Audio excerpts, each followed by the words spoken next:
Hello, my dear students. Welcome to my today's class. The continuation part of blastulation, a comparative account with reference to Amphioxus, frog and chick. This is a topic in paper 7, that is developmental biology and organic evolution. Okay, semester 6 of BCU, Bangalore City University. And in my previous video lecture, I had taught you the comparative account of blastulae of Amphioxus and frog. And now, as a continuation of that, we shall learn the blastula of chick and later compare all the three blastulae, right? This is the quota for us today. Okay, then. So this is me, Dr. MEERA B K, Associate Professor and Head, Maharani Science College for Women, Palace Road, Bangalore 1. Okay, and then, yeah. This is a diagram where there are 4 pictures. Figure A, I think this is disturbing. Figure A is the blastula of Amphioxus, B blastula of frog, which we have discussed in my previous class. So one is coeloblastula and that of frog is amphiblastula. C and D are the blastular stages of chick. Okay, D is the fully formed blastula and C is in between, right? Early blastula stage. So we are going to discuss cleavage and blastulation in chick today.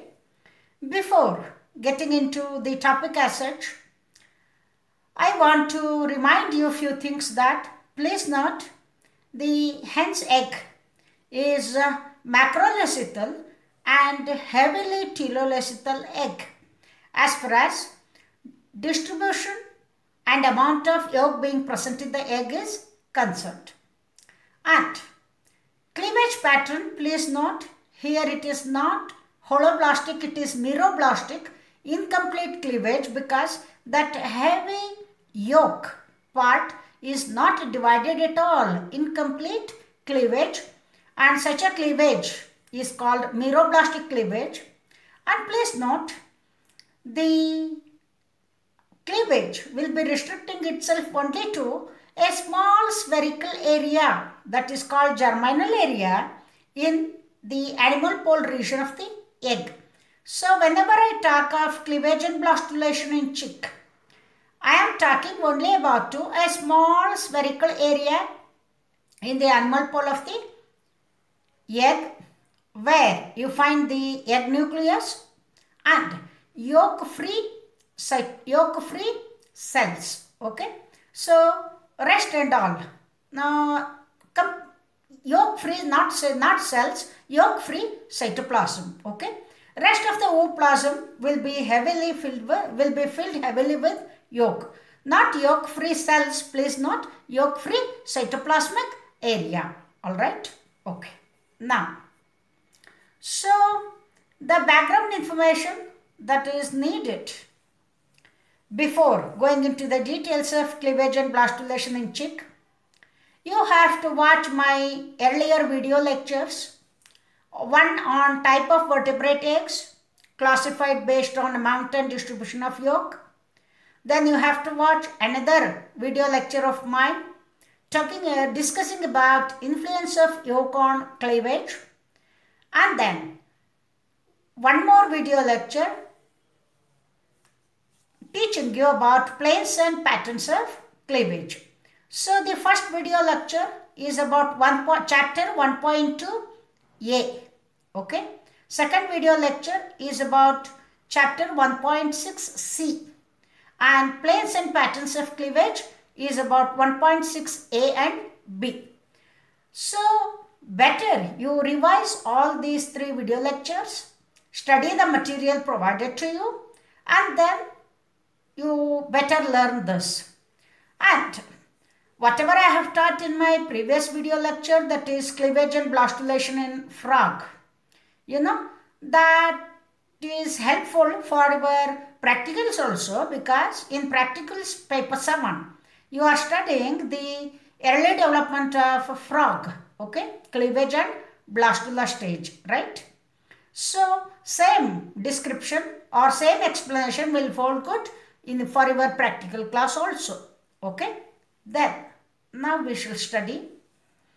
See, the embryology of chick or the common fowl, zoologically called Gallus gallus, is often preferred to that of embryology of pigeon, that is Columba livia, because it has several advantages. Let me not go into the details of this aspect because it is outside the purview of this lecture. Then fertilization in chick. I have given a detailed account in the study material. You can just go through it. And structure of hen's egg, that also I have given in detail along with the diagram, okay? Right now for this class purpose, just remember, whenever we talk of cleavage and blastulation, we are restricting ourselves to a small germinal area in the animal pole region of the egg, okay, which contains the nucleus and comparatively yolk-free cytoplasm, okay. That's what I wanted you to know, okay.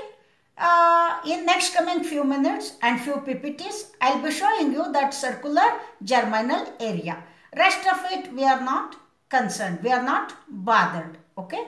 Now, so cleavage, as I have taught you in my previous lectures, in hen is meroblastic, that is incomplete, and not or, and sorry for the typographical error, discoidal, because the cleavage divisions remain restricted to a small spherical area in the animal pole region, disc-shaped area, hence we call it as discoidal cleavage. So cleavage is meroblastic and discoidal and is confined only to the germinal disc or the blastodisc, okay, in the animal pole region. Then it doesn't segment the yolk at all. Basically it is a polylecithal egg and heavily telolecithal egg, and the yolk remains passive during cleavage and is not cleaved at all, okay, and it is later surrounded by the growing tissues of the embryo. That's all, okay. Then yeah, this is what I meant by the germinal area or the blastodisc. So surface view of the germinal disc, okay, of hen's egg, showing the early cleavages. So diagram A shows you the 2-cell stage, diagram B 4-cell stage, diagram C 20-cell stage, and diagram D late cleavage stage, okay. So the cleavage divisions remain restricted only to the germinal disc, okay, small area like this. So first two cleavages, as you can make out from the diagram, are at right angles to each other, and it happens in the center of blastodisc, okay. Then these cleavage furrows do not cut the germinal disc completely through the vertical plane, right? So this I have told you. The third set of cleavage furrows is vertical, cutting across the second set of cleavage furrows, okay. Third set is cleavage, vertical. Third cleavage plane is vertical. Then fourth cleavage furrow is also vertical and circular. Please understand, cutting across all the cleavage furrows, forming 8 central blastomeres, which are surrounded by 8 marginal blastomeres, okay. So in the fourth cleavage stage, 16 cells are formed.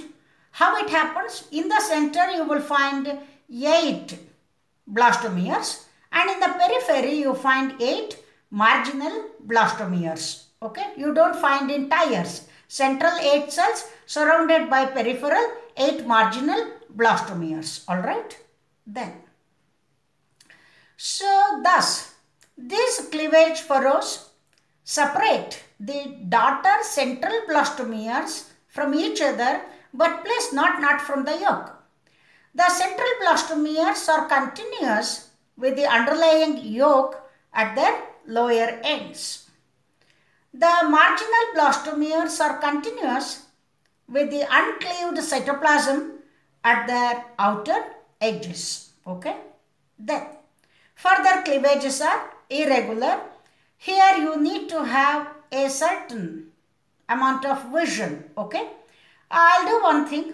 After this lecture, I am going to post few YouTube links, which actually practically show you how exactly the cleavage happens. So with this explanation and with those videos, you will have a better picture of cleavage and blastulation in chick. Okay. So further cleavages are irregular, and the central cells divide more rapidly. Now we have central cells and peripheral cells, not animal pole cells and vegetal pole cells. We call here central cells and peripheral cells. And the central cells divide more rapidly. Okay. Then the marginal cells also divide by the appearance of new horizontal and radial furrows. The newly formed inner cells of marginal blastomeres are added to the central cells. Please note, the newly formed inner layers of marginal blastomeres are added to the central cells, resulting in the volume of this central area. Then the radial furrows extend peripherally, and these peripheral cells are still continuous with the uncleaved peripheral cytoplasm. Okay. Then, so in the later stages of cleavage, the blastomeres of the central area become separated from the underlying yolk due to the appearance of a horizontal cleavage in these cells. Then the cleavage extends peripherally, cutting the inner ends of the blastomeres. Thus a space also appears in the beginning below the central cells, which also extends to the peripheral, which extends peripherally as the horizontal cleavage extends outward. Then the cavity beneath the central cells, that is between the central cells and the yolk, is called subgerminal cavity, which remains filled with a fluid diffused from the albumen through the vitelline membrane. So this particular stage with the subgerminal cavity can be called as blastular stage of chick. Okay, and the subgerminal cavity can be compared to the blastocele of Amphioxus and frog. Okay, now, yeah, these are the different stages, which you need to write in Moran's books. So you can see here the single outer layer of blastoderm, an anterior end and the posterior end, and one particular layer labeled epiblast, which is the future ectoderm. Okay, and see in the center, what happens is below the epiblast and between the yolk and the epiblast, a space has been created. That is the subgerminal space. And because of this space, that area in the central region appears translucent or transparent. This area is known as area pellucida. And on either side, you don't find the transparent area from the polar view because there is underlying yolk and it appears opaque. And therefore, these areas are called area opaca. Okay. So in the diagram A, you can see the epiblast, then anterior end, posterior end, the marginal zone and a subgerminal space. area pellucida and area opaca. Next, in the later stage, what happens is the number of layers of epiblast will increase 4 to 5 like that, and the lowermost layers of this epiblast, okay, these cells contain comparatively more yolk. Because of density gradient, these cells start getting delaminated from the upper layers and happen to pass through the subgerminal space and occupy the lower area, okay, just above the yolk, and at the same time cells from the marginal area also start migrating. And all these cells which are descending down or delaminating in a hodgepodge manner in the later stages align themselves to form a layer, and this layer is called hypoblast. Okay, this layer is called hypoblast. So now there are two layers, epiblast and hypoblast. Okay, that you can, in figure B, you can see the delaminating cells moving downwards and cells from the marginal area getting into the subgerminal space. And in the diagram C, almost a complete layer is formed. It is called hypoblast. Hypo means below, epi means above. Equivalent of ectoderm and endoderm. Okay. Now, so thus, due to further cleavage, the blastodisc becomes cellular, and now it is called blastoderm. I have told you this. A round disc, 5 to 6 cells deep in center, but only 1 to 2 cells deep in the periphery. Alright. Then the appearance of a subgerminal cavity takes place. This separates the blastoderm from the underlying yolk, but the marginal cells remain overlapping the yolk. The embryo can now be called as blastula. This particular stage of embryonic development is called blastula stage. Okay. Then at blastula stage, the embryo reaches the uterus. Please note, fertilization is internal, and now for your information, the embryo is in the uterus region, okay, of the maternal parent. Okay.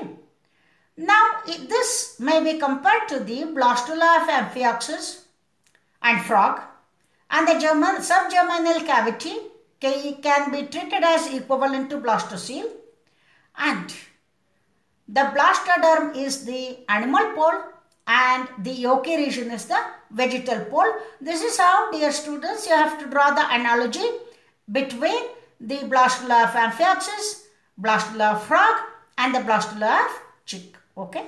Now, so during later part of cleavage, okay, about 12 to 14 hours after the egg reaches the uterus, dear students, there was some disturbance, so I'll continue here. So at later part of cleavage, about 12 to hours, 14 hours after the embryo reaches the uterus, or 6 to 8 hours before the egg is laid, some cells in the inner or underside of the blastoderm become detached or delaminated from the blastoderm and fall on the floor of subgerminal cavity due to the presence of relatively more yolk, density gradient. The delamination of these yolky cells from the blastoderm starts from the posterior edge and spreads forward until the whole blastoderm becomes free from yolky cells. Okay. Then, so same diagram again I have put just to show you how exactly it happens. Now, as a result, the epithelial layer in the central region of the blastoderm becomes thinner. Okay. Few layers of cells. Okay. And transparent. So this region now is called area pellucida because it seems to be transparent when viewed from the polar side or upper side. Then the peripheral part of blastoderm the yolky cells is not delaminated. So this part of the blastoderm seems to be opaque because beneath these cells blastocele is not present. And whatever this region, opaque region, is called area opaca. Okay. And these delaminated cells at the posterior edge of area pellucida gradually link up with each other, forming a continuous layer of flattened cells which extends anteriorly. Okay. This layer is called hypoblast and the upper layer is the epiblast containing the ectoderm and mesoderm cells. Hypoblast is exclusively composed of endoderm cells. Okay. The egg is laid by the female about the time the blastula is formed or even a little later. Right. Now, what diagram you see here is the fate maps. At this stage on the blastoderm, you can draw the fate of each region. There is a separate chapter in your syllabus regarding how to draw the fate maps, how to analyze the fate maps like that, which will be taught in other classes. Okay. I have simply shown you the figures of fate maps. Okay. Now, so what you see is the final stage of blastula of hen. So in the notes or the answer books, this is how you can write the area opaca, then area pellucida, okay, central cells, peripheral cells, subgerminal space, like that. Okay. Then, yeah, same diagram. I am back to that. So, diagram A is the coeloblastula of Amphioxus. Diagram B is the amphiblastula of frog. Diagram C and D are the blastular stages of hen's egg, that is discoblastula. This is how you have to compare and contrast the coeloblastula with the amphiblastula with the discoblastula. Okay. Hope I think I have made myself very clear about these concepts. So these are the few references, textbooks and web sources, and I have given few questions in the form of question bank. Questions carrying 1 mark, 3 mark, 5 marks and 10 marks. Same questions are there in your study material also. Now, dear students, now it is the time for me to wind up the class. So in these 3 videos, I have tried to explain the cleavage and blastulation in Amphioxus, frog and chick, and I have tried to compare and contrast the blastulae of these 3 animals. Okay, I think it is the time for me to wind up my class. Okay. Thank you for your patient hearing. So, thanks a lot.